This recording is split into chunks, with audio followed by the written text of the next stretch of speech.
ako dobre, že ten mesiac je.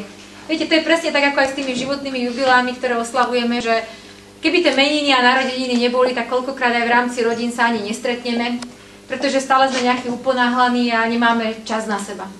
Je to veľká chyba tejto doby, že máme všetci málo času a mnohokrát práve my, mladšia generácia, nevenujeme vám, seniorom, toľko úcty a času, koľko by ste si zaslúžili. A práve aj tie životné jubileá, aj ten október je takým časom na zastavenie sa trošku a vyjadrenia v prvom rade úcty a potom aj vďaky vám za to všetko dobré, čo ste urobili. Naozaj by som vám chcela pri tejto príležitosti poďakovať za všetko to dobré, čo ste urobili pre svoje rodiny, pre svoje deti, vnúčatá, ale nie len pre nich, ale pre naše mesto, pre našu spoločnosť, pretože nebyť vás, tak my, dnešná mladšia generácia alebo stredná generácia, určite nemá na čom stavať a budovať ďalej. Prajem vám veľa úcty od vašich najbližších, pretože bohužiaľ v dnešnej dobe sme svedkami toho, že sa vytráca úcta v rodinách, na pracoviskách, takže prajem vám, aby ste jej mali veľmi veľa, aby ste cítili, že vaši najbližší vás majú skutočne radi, že si vás vážia, že vás potrebujú a že je to veľmi vzácny čas, ktorý strávia s vami. Ja som nedávno navštívila jednu našu jubilantku v Prievidzi, 95-ročnú pani, a už som ju navštívila teda druhýkrát, bola som tam aj pred rokom.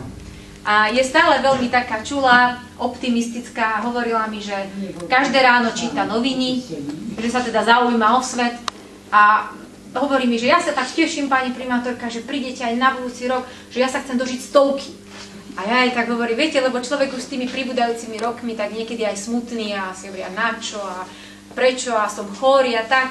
A ja jej hovorím, že povedzte mi, že čo vás tak ako drží pri tom živote, že stále sa tak ako, že chce dožiť ešte viac a tak to sa usmieva.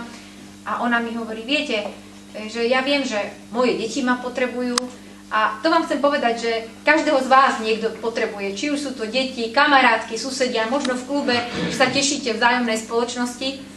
A povedala, že ale úplne najdôležitejšie pre jej život a pre takú tú radosť zo života je to, že povedala mi také odporúčanie aj pre mňa a myslím, že to platí pre všetkých, že nikdy nestrácajte nádej. Nádej, že ten zajtrajší deň bude krajší a že ten život je naozaj pekný. Takže ja by som vám chcela zaželať vám všetkým, aby ste sa budili do každého rána s nádejou, že vás čaká pekný deň. Všetko dobré vám prajem.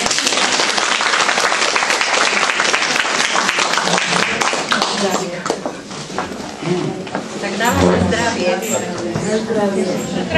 Tomáš, to?